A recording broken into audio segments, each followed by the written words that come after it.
जय हिंद आप सभी को। देखिए, अगर आपका केमिस्ट्री का पेपर है तो आप लोग इस वीडियो को देखकर ही जाइएगा एग्जाम में, क्योंकि इस वीडियो से आपको 30 से 35 प्रश्न फंस जाएगा। ठीक है, 30 से 35 प्रश्न इसी वीडियो से रहेगा। तो आप लोग इस वीडियो को 2 से कम 3 बार रिवीजन जरूर कर लीजिएगा। ठीक है ना, एग्जाम से पहले आपको 7 फरवरी से पहले आपको एग्जाम से आपको रिवीजन कर लेना। ठीक है ना, अगर चैनल पर नए होंगे चैनल को सब्सक्राइब करके वीडियो को लाइक कर दीजिएगा, क्योंकि इस चैनल के माध्यम से आपको सबसे पहले आपको आंसर कराया जाता है, क्वेश्चन का आंसर। और देखिए, आपको प्रतिदिन हम 2 घंटा पहले आंसर करा देते हैं। 2 घंटा पहले अगर आप लोग भी आंसर करना चाहते हैं तो आप लोग चैनल को सब्सक्राइब और वीडियो को लाइक जरूर कीजिए। ठीक है, चलिए स्टार्ट करते हैं सेशन को। आप लोग वीडियो के इन तक बने रहिएगा। ठीक है, सभी लोग वीडियो के इन तक बने रहेंगे। चलिए देखते हैं। सबसे पहले क्वेश्चन दिया है, देखिए, निम्नलिखित में से कौन अक्रिस्टलीय ठोस का उदाहरण है? तो अक्रिस्टलीय ठोस का उदाहरण कौन सा है? तो कांच। राइट आंसर आपका ऑप्शन नंबर आपका सी हो जाएगा, कांच। क्रिस्टल होते हैं क्रिस्टल होते हैं तो 4 प्रकार का ऑप्शन नंबर आपका ही हो जाएगा। क्रिस्टल 4 प्रकार के होते हैं। चलिए आगे क्वेश्चन देखिए। HCP संरचना में पैकिंग प्रभाज होता है। HCP संरचना में पैकिंग प्रभाज होता है 0.74। ऑप्शन नंबर आपका भी हो जाएगा 0.74 होता है। चलिए नेक्स्ट क्वेश्चन है, प्रसारण दाब निम्नलिखित में से किस समीकरण द्वारा व्यक्त होते हैं? तो प्रसारण दाब को कैसे व्यक्त करते हैं? P बराबर CRT। ऑप्शन नंबर आपका ये हो जाएगा, P बराबर CRT के रूप में करते हैं प्रसारण दाब को व्यक्त। चलिए आगे क्वेश्चन है, इनमें से कौन से जलीय घोल की हिमांक बिंदु न्यूनतम है? इनमें से कौन सा जलीय घोल की हिमांक बिंदु न्यूनतम है? करेक्ट आंसर आपका हो जाएगा 0.01 MnCl। ऑप्शन नंबर आपका ये हो जाएगा। ठीक है ना, आप लोग अच्छे तरीके से इस वीडियो को 2 से 3 बार रिवीजन कर लीजिएगा। 2 से कम 3 बार। ठीक है ना, रिपीट कर लीजिएगा। इसी वीडियो से आपको 30 से लेकर 35 तक क्वेश्चन फंसेगा। ठीक है ना, चैनल को सब्सक्राइब कर लीजिएगा, क्योंकि हर दिन आपको 2 घंटा पहले हम आंसर कराते हैं इसी चैनल के माध्यम से। तो आप लोग चैनल को सब्सक्राइब करके वीडियो को लाइक जरूर कीजिएगा दोस्त। ठीक है, यहाँ पर देखिए 6 नंबर प्रश्न है, 0.1 MBA Na2 के होल ट्वाइस घोल का वान ऑफ गुणांक मतलब 2.74 है। तो विघटन स्तर है, तो इसका विघटन स्तर आपका हो जाएगा 87%। ऑप्शन नंबर आपका भी हो जाएगा 87%। चलिए आगे क्वेश्चन है, किसी घोल का प्रसारण दाब का संबंध दिया गया है। किसी घोल का प्रसारण दाब का संबंध है π/c बराबर ST। π/c बराबर ST। ऑप्शन नंबर आपका डी हो जाएगा। निम्न में से ताप द्वारा प्रभावित नहीं होती है। तो ताप द्वारा प्रभावित नहीं होती है, राइट आंसर आपका हो जाएगा मोललता। ऑप्शन नंबर आपका डी हो जाएगा, ताप द्वारा प्रभावित नहीं होती है मोललता। राइट आंसर आपका डी हो जाएगा। चलिए आगे क्वेश्चन है, 1 मोल Al एल्युमिनियम 3+ को एल्युमिनियम में अपचयन के लिए कितने आवेश की आवश्यकता होगी? तो कितने आवेश की आवश्यकता होगी? तो राइट आंसर आपका ऑप्शन नंबर ए हो जाएगा 3.0 × 10⁵ कूलम। ऑप्शन नंबर आपका ए हो जाएगा। ठीक है, देखिए हम इस वीडियो में आपको 70 प्रश्न कराएंगे। मोस्ट इंपॉर्टेंट 70 क्वेश्चन करा रहे हैं। ठीक है ना, 70 में से आपको बताना कितना आपका समझ में आया, कितना आपका ऑब्जेक्टिव सही है और कितना आपका याद है। ठीक है ना, सोडियम क्लोराइड के जलीय घोल का विद्युत विच्छेदन कराने पर धनोद एवं ऋणोद पर प्राप्त प्रतिफल क्या होता है? तो प्राप्त प्रतिफल आपका O2 और H2 होता है। ऑप्शन नंबर आपका डी हो जाएगा। 96,500 कूलम विद्युत धारा कॉपर सल्फेट के घोल में मुक्त करती है। तो कितना मुक्त करती है? तो 31.75 ग्राम कॉपर। ऑप्शन नंबर आपका हो जाएगा बी। ठीक है ना, चलिए आगे क्वेश्चन देखिए।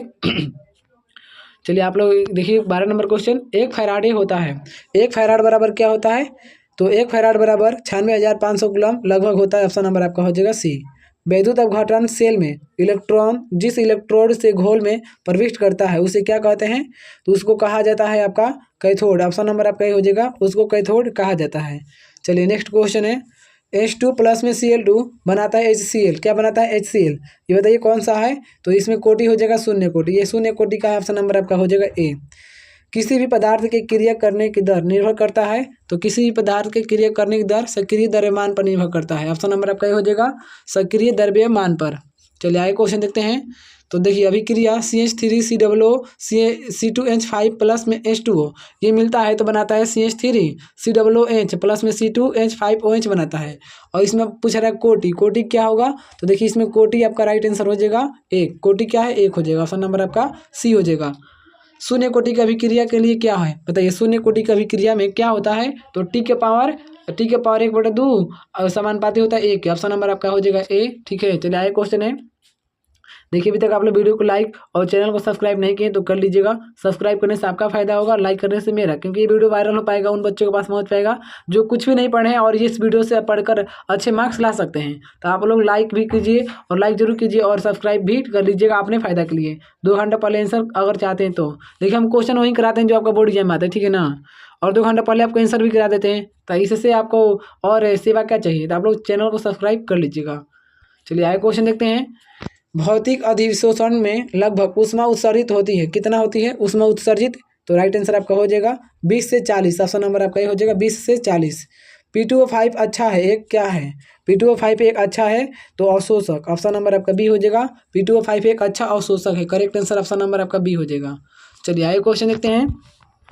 तो देखिए आगे प्रश्न दिया है यहाँ पर आपको, निम्नलिखित में से किसके लिए हिमांक का अवनमन अधिकतम होगा, हिमांक का अवनमन किसके लिए अधिकतम होगा, तो राइट आंसर यहाँ पर आपका हो जाएगा K2SO4। ऑप्शन नंबर आपका हो जाएगा K2SO4। 234.2 ग्राम चीनी के घोल में 34.2 ग्राम चीनी है, घोल का मोलर सांद्रण क्या होगा, तो घोल का मोलर जो सांद्रण है ना वो 0.5 हो जाएगा। ऑप्शन नंबर आपका बी हो जाएगा 0.5। चलिए आगे क्वेश्चन देखते हैं। उत्प्रेरक एक वस्तु है जो क्या है बताइए, उत्प्रेरक एक वस्तु है जो सामान्य अवस्था प्राप्त करने के समय को कम कर देता है। ऑप्शन नंबर आपका सी हो जाएगा, ठीक है ना। चलिए आगे क्वेश्चन है, निम्नलिखित में से कौन सा कथन सही है, निम्नलिखित में से कौन सा कथन सही है, तो सभी अयस्क खनिज होते हैं। ऑप्शन नंबर आपका ये हो जाएगा सभी अयस्क खनिज होते हैं। लोहे का मुख्य अयस्क क्या होता है, तो लोहे का मुख्य अयस्क में से सभी हो जाएगा, मैग्नेटाइट, सिडेराइट और हेमेटाइट, ये सब के सब लोहा का अयस्क, करेक्ट आंसर आपका हो जाएगा डी। चलिए आगे क्वेश्चन देखते हैं। देखिए अगर आपको अच्छा बोर्ड एग्जाम में अच्छे नंबर लाना है तो हमारे साथ जुड़िए आप लोग, ठीक है। देखिए आप लोग का एग्जाम चल रहा है और आप लोग बताइएगा आप लोग का पेपर कैसे जा रहा है, ठीक है ना, आपका पेपर कैसे जा रहा है, आप लोग कितने क्वेश्चन अटेम्प्ट कर रहे हैं, ठीक है ना, आप लोग कमेंट में जरूर बताइएगा। जिंक ब्लेड अयस्क का सांद्रण किस विधि से होता है, तो जिंक ब्लेड अयस्क का जो सांद्रण है किस विधि से होता है, तो आपका हो जाएगा फेन उत्प्लावन विधि। ऑप्शन नंबर आपका सी हो जाएगा फेन उत्प्लावन विधि से। स्पेल्टर है, स्पेल्टर एक प्रकार का क्या है, तो स्पेल्टर एक प्रकार का अशुद्ध जिंक है। ऑप्शन नंबर आपका बी हो जाएगा अशुद्ध जिंक है। चलिए आगे क्वेश्चन है, अभिक्रिया N2+ में H2, N2+ में 3H2 ये बनाता है 2NH3 प्लस में Q, कल्स में ताप बढ़ाने पर क्या होता है, तो इसमें ताप बढ़ाने पर क्या होता है, अमोनिया NH3 का उत्पादन बढ़ जाता है। ऑप्शन नंबर आपका ये हो जाएगा अमोनिया NH3 का उत्पादन क्या होता है, बढ़ जाता है। साधारण नमक का सूत्र क्या होता है, साधारण नमक का फार्मूला होता है आपका NaCl। ऑप्शन नंबर आपका हो जाएगा ए, सोडियम क्लोराइड होता है NaCl, ठीक है। चलिए आगे क्वेश्चन है, आवर्त सारणी के ग्रुप 1 के सभी तत्वों का जाना जाता है, ग्रुप 1 के सभी तत्वों को कैसे जाना जाता है, किसके रूप में, तो क्षारीय धातु के रूप में। ऑप्शन नंबर आपका ये हो जाएगा ग्रुप 1 के सभी तत्व होते हैं क्षारीय, ठीक है। किस अणु का द्विध्रुव गुण शून्य है, किस अणु का द्विध्रुव गुण शून्य है, तो राइट आंसर आपका होगा BF3 का। ऑप्शन नंबर आपका बी हो जाएगा BF3, ठीक है। चलिए आगे क्वेश्चन देखिए, H3PO4 है एक क्या है, H3PO4 एक प्रकार का द्विभाषमिक अम्ल है। ऑप्शन नंबर आपका बी हो जाएगा द्विभाषमिक अम्ल है। सोडियम आवर्त सारणी में किस ग्रुप का सदस्य है, तो सोडियम आवर्त सारणी में किस ग्रुप का सदस्य है, तो ग्रुप नंबर 1। ऑप्शन नंबर आपका हो जाएगा ए। हीरे में कार्बन का संकरण होता है, हीरे में कार्बन का संकरण कितना होता है, sp3। ऑप्शन नंबर आपका ए हो जाएगा हीरे में कार्बन का संकरण sp3 होता है। चलिए आगे क्वेश्चन देखिए, समुद्री जल से पाए जाने वाला तत्व है, समुद्री जल से पाया जाने वाला तत्व क्या है, तो समुद्री जल से पाया जाने वाला तत्व है आयोडीन। ऑप्शन नंबर आपका सी हो जाएगा आयोडीन। किसका +2 ऑक्सीकरण अवस्था सबसे स्थिर है, किसका +2 ऑक्सीकरण अवस्था सबसे स्थिर है, तो सबसे आपका स्थिर हो जाएगा, राइट आंसर आपका हो जाएगा पीवी का, यानी सीसा का। ऑप्शन नंबर आपका डी हो जाएगा। निम्नलिखित में से कौन संक्रमण धातु का आयन अणुचुंबकीय है, कौन संक्रमण धातु का आयन अणुचुंबकीय है, राइट आंसर आपका हो जाएगा Zn2+। ऑप्शन नंबर आपका डी हो जाएगा Zn2+। चलिए आगे क्वेश्चन देखते हैं। देखिए आप लोग अभी तक आप लोग चैनल को सब्सक्राइब नहीं किए हैं तो चैनल को सब्सक्राइब कर लीजिए और वीडियो को भी लाइक कीजिए, ठीक है ना। चैनल को सब्सक्राइब जरूर कीजिएगा, क्योंकि अगर आपको बोर्ड एग्जाम में अच्छे नंबर लाना है तो हमारे साथ जुड़िए आप लोग हमारे साथ जुड़ जाइए, ठीक है। और वीडियो को लाइक जरूर कीजिएगा दोस्त, क्योंकि वीडियो बनाने में मेहनत लगता है, बहुत गला सूख जाता है पूरा, तो आप लोग मेहनत के लिए एक लाइक भी नहीं कर सकते हैं, बताइए। आप लोग लाइक कर दीजिए, आखिर लाइक बटन दिया है क्यों, आप लोग कर दीजिए दोस्त, ठीक है। लोहे का जंग लगने से रोकने का सबसे अच्छा तरीका क्या है? तो लोहे का जंग लगने से रोकने का सबसे अच्छा तरीका आपका हो जाएगा, राइट आंसर आपका हो जाएगा इनमें से कोई नहीं, ऑप्शन नंबर आपका डी हो जाएगा। Na3CrC2O4 के होल थराइस में मतलब Cr के उप संयोजक संख्या कितना होता है? तो Cr के उप सहसंयोजक संख्या पूछ रहा है यहाँ पर, तो आपका यहाँ पर राइट आंसर आपका हो जाएगा 3, ऑप्शन नंबर आपका हो जाएगा सी, यहाँ पर ये हो जाएगा 3 होता है, ठीक है। निम्न आयनों में से कौन प्रतिचुंबकीय है? प्रतिचुंबकीय बताना है कौन सा आयन है प्रतिचुंबकीय, तो Zn2+, ऑप्शन नंबर आपका डी हो जाएगा, ठीक है। ऑप्शन नंबर आपका डी हो जाएगा। चलिए आगे क्वेश्चन है, लिगंड सक्षम होते हैं जो कम से कम, लिगंड सक्षम होते हैं जो कम से कम, तो कम से कम आपका इनमें से सभी हो जाएगा, ऑप्शन नंबर आपका डी, यानी कि एक जोड़ी इलेक्ट्रॉन प्रदान कर सकते हैं, एक इलेक्ट्रॉन प्रदान कर सकते हैं, 3 इलेक्ट्रॉन प्रदान कर सकते हैं, तो इनमें सभी ये आपका होता है लिगंड, लिगंड ये सक्षम होते हैं सब करने में, ठीक है ना। चलिए आगे क्वेश्चन देखते हैं, 41 नंबर प्रश्न है, हेक्साएमाइन प्लेटिनम यानी क्या, जिसको बोलते हैं आईवी क्लोराइड का सही सूत्र क्या होता है? तो इसका सही फार्मूला आपका होता है PtNH3 के होल 6 इंटू CCl4, ठीक है ना। ऑप्शन नंबर आपका ये हो जाएगा। कार्बनिक यौगिक में तत्व उपस्थित होना चाहिए, कार्बनिक यौगिक में तत्व उपस्थित होना चाहिए कार्बन, ऑप्शन नंबर आपका बी हो जाएगा, कार्बन उपस्थित होना चाहिए। चलिए आगे क्वेश्चन है, एल्कीन हाइलाइड को अल्कोहल में बदला जाता है, एल्किल हाइलाइड को एल्कोहल में बदला जाता है, राइट आंसर आपका हो जाएगा विस्थापन अभिक्रिया द्वारा, ऑप्शन नंबर आपका बी हो जाएगा, विस्थापन अभिक्रिया द्वारा बदला जाता है। इथेन में कार्बन का संकरण है, इथेन में कार्बन का संकरण sp3 हो जाएगा, ऑप्शन नंबर आपका ए हो जाएगा। चलिए आगे क्वेश्चन है, देखिए आगे प्रश्न दिया है, एल्कीन निम्न में से कौन अभिक्रिया देती है? एल्कीन निम्न में से कौन अभिक्रिया देती है? तो राइट आंसर यहाँ पर आपको हो जाएगा कौन अभिक्रिया देती है, तो करेक्ट आंसर आपका हो जाएगा ए और बी दोनों, यानी कि योगात्मक प्रतिस्थापन ये सभी देती है, ऑप्शन नंबर आपका डी सी हो जाएगा यहाँ पर सी। कौन सबसे शक्तिशाली केंद्र स्नेहिल है? कौन सबसे शक्तिशाली केंद्र स्नेहिल है? तो राइट आंसर आपका हो जाएगा CH3 O, ठीक है ना। ऑप्शन नंबर ये सबसे शक्तिशाली है। चलिए ऑप्शन नंबर नेक्स्ट क्वेश्चन देखते हैं, एल्किल हाइलाइड एवं सोडियम धातु के बीच अभिक्रिया कहलाती है, एल्किल हाइलाइड एवं सोडियम धातु के बीच अभिक्रिया क्या कहलाती है? तो अभिक्रिया आपका कहलाती है बुर्ज अभिक्रिया, ऑप्शन नंबर आपका ये हो जाएगा बुर्ज अभिक्रिया कहलाती है। चलिए आगे क्वेश्चन है, निम्नलिखित में से फिनॉल को पहचाने, फिनॉल कौन सा है? तो देखिए आपका यहाँ पर ऑप्शन नंबर डी जो है ये फिनॉल है, ऑप्शन नंबर डी क्या है फिनॉल। यहाँ पर फिनॉल में ये मतलब एक डबल होता है, एक सिंगल होता है, और यहाँ पर OH लगा होता है, ठीक है ना, तो ये फिनॉल है। चलिए आगे क्वेश्चन है 49 नंबर क्वेश्चन, इथेनॉल जल में घुलनशील है क्योंकि ये जल के साथ निर्माण करता है, इथेनॉल जल में घुलनशील है क्योंकि ये जल के साथ निर्माण करता है, तो जल के साथ क्या निर्माण करता है? तो राइट आंसर यहाँ पर आपका हो जाएगा हाइड्रोजन बॉन्ड निर्माण करता है, ऑप्शन नंबर आपका सी हो जाएगा। ग्लिसरॉल है, ग्लिसरॉल क्या है? तो ग्लिसरॉल आपका एक प्रकार ट्राईहाइड्रिक अल्कोहल है, ऑप्शन नंबर आपका सी हो जाएगा ट्राईहाइड्रिक अल्कोहल। चलिए अगला क्वेश्चन है, 1 डिग्री 2 डिग्री 3 डिग्री अल्कोहल में अंतर जांच ज्ञात करते हैं, तो 1 डिग्री 2 डिग्री 3 डिग्री अल्कोहल में अंतर जांच करते हैं, करेक्ट आंसर आपका हो जाएगा इनमें से सभी द्वारा, यानी कि ऑक्सीकरण विधि द्वारा, लुकास प्रतिकारक जांच द्वारा, विक्टर मेयर परीक्षा द्वारा, तो ये सभी को ऑप्शन नंबर आपका डी हो जाएगा। इथॉक्सी इथेन कौन है? इथॉक्सी इथेन कौन है? तो इथॉक्सी इथेन आपका हो जाएगा C2H5 और C2H5O C2H5, ऑप्शन नंबर आपका हो जाएगा सी, ऑप्शन नंबर आपका सी हो जाएगा।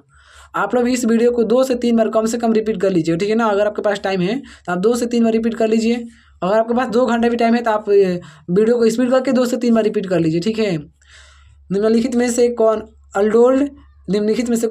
अल्डोल्ड संघनन में भाग लेता है? तो अल्डोल मतलब देखिए यहाँ पर लिखा है अल्डोल संघनन में कौन भाग लेता है? तो राइट आंसर आपका हो जाएगा CH3CHO, ऑप्शन नंबर आपका बी हो जाएगा। कौन कार्बनिक यौगिक सिल्वर मिरर जांच देता है? कौन कार्बनिक यौगिक सिल्वर मिरर जांच देता है? तो सिल्वर मिरर जांच देता है आपका HCOOH, ऑप्शन नंबर आपका बी हो जाएगा। चलिए आगे क्वेश्चन है, CH3COOH का IUPAC नाम है क्या? बताइए, CH3COOH का IPAC नाम क्या हो जाएगा? तो IPAC नाम आपका हो जाएगा इथेनोइक अम्ल, ऑप्शन नंबर आपका बी हो जाएगा इथेनोइक अम्ल। निम्नलिखित में से कौन एकल साइकेराइड है? एकल साइकेराइड कौन सा है? तो एकल साइकेराइड आपका हो जाएगा फ्रुक्टोज, ऑप्शन नंबर आपका डी हो जाएगा फ्रुक्टोज। चलिए आगे क्वेश्चन है, पाराअल्डिहाइड किसका त्रिवयक है? बताइए पाराअल्डिहाइड किसका त्रिवयक है? तो राइट आंसर यहाँ पर आपका हो जाएगा इथेनॉल, ऑप्शन नंबर आपका बी हो जाएगा इथेनॉल। एक यौगिक जलांशन के पश्चात 1 डिग्री एमीन देता है, यौगिक है, ये यौगिक क्या है? तो ये एमाइड है। ऑप्शन नंबर आपका बी हो जाएगा, एमाइड। चलिए आगे क्वेश्चन देखते हैं। कैल्शियम फॉर्मेट को गर्म करने पर बनता है, कैल्शियम फॉर्मेट को गर्म करने पर बनता है आपका फॉर्मल्डिहाइड, फॉर्मल्डिहाइड बनता है। ऑप्शन नंबर आपका ये हो जाएगा, फॉर्मल्डिहाइड। चलिए देखिए, इसका पूछ रहा है आईपीएसी नेम क्या होगा, तो इसका आईपीएसी नेम आपका हो जाएगा N ethyl acetamide. Option number आपका ये हो जाएगा, एन इथाइल एसिटामाइड है। ऑप्शन नंबर आपका ए हो जाएगा। प्राथमिक एमीन की पहचान किसके द्वारा की जाती है? प्राथमिक एमीन की पहचान किसके द्वारा? तो CHCl3 प्लस में KOH के द्वारा की जाती है। ऑप्शन नंबर आपका बी हो जाएगा। चलिए आगे क्वेश्चन देखते हैं। तो निम्नलिखित में से कौन सा संघानक बहुलक नहीं है? कौन सा संघानक बहुलक नहीं है? तो संघानक बहुलक नहीं है, डेक्रान। ऑप्शन नंबर आपका डी हो जाएगा, डेक्रान। ब्यूना एन तथा ब्यूना एस है, ब्यूना एन तथा ब्यूना एस एक प्रकार का क्या है? तो ये एक प्रकार का हो जाएगा संश्लेषित रबर। ऑप्शन नंबर आपका हो जाएगा बी, एक प्रकार का संश्लेषित रबर है। चलिए आगे क्वेश्चन देखते हैं। 64 नंबर क्वेश्चन देखते हैं। तो एंजाइम क्या है?